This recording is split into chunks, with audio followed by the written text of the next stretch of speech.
Уважаема госпожо председател, уважаеми народни представители! Слушам тук, че се говори за такси, за лев, за евро. Това, което е важно, най-важното е в държавата е да има силна икономика, която се развива, и стабилна банкова система. Централната банка на държавата трябва да бъде стабилна, което означава най-силната институция, най-големия ресор в БНБ, това е банковия надзор. И банковия надзор е там, за да съблюдава изпълнението и прилагането на всички наредби и на всички регулации, които са валидни там. Защото това означава стабилна банкова система и това не е свързано нито с таксите, нито дори с кредитите. За да се получи лиценз, не знам колко знаят, но за да се получи лиценз за управление на банка, е важно да се докаже, че депозитите на гражданите се намират в сигурни ръце. Повтарям, депозитите. Не кредитите. Кредитите обикновено се дават на риск и отговорност на този, който дава парите.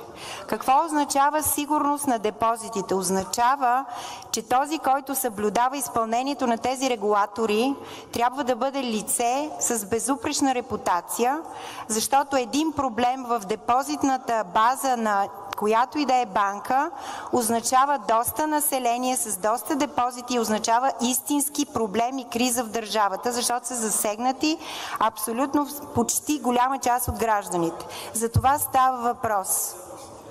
И понеже, проучвайки миналото на господин Миленков, ние виждаме работа в Общинска банка, през която минаваха едни много интересни транзакции от някои хора, общински съветници, не искам да споменавам имена.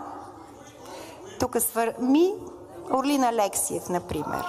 Да.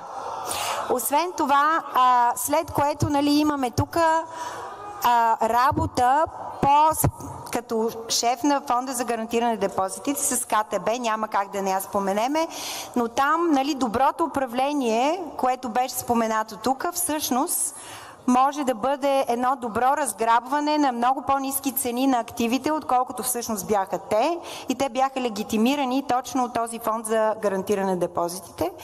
И третата позиция, отиваме на подуправител на БНБ, банков надзор. Това на мене ми звучи като една наистина много добре свършена работа, но за кого и как, и коя точно партия, и кои точно хора, аз не съм сигурна.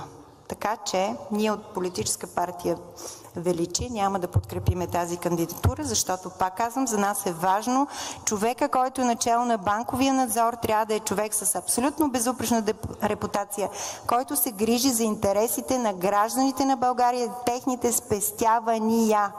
Не депозити, не кредити, нищо лев, евро. Ако нямаме силна банкова система, най-силното управление на БНБ, което извършва този контрол.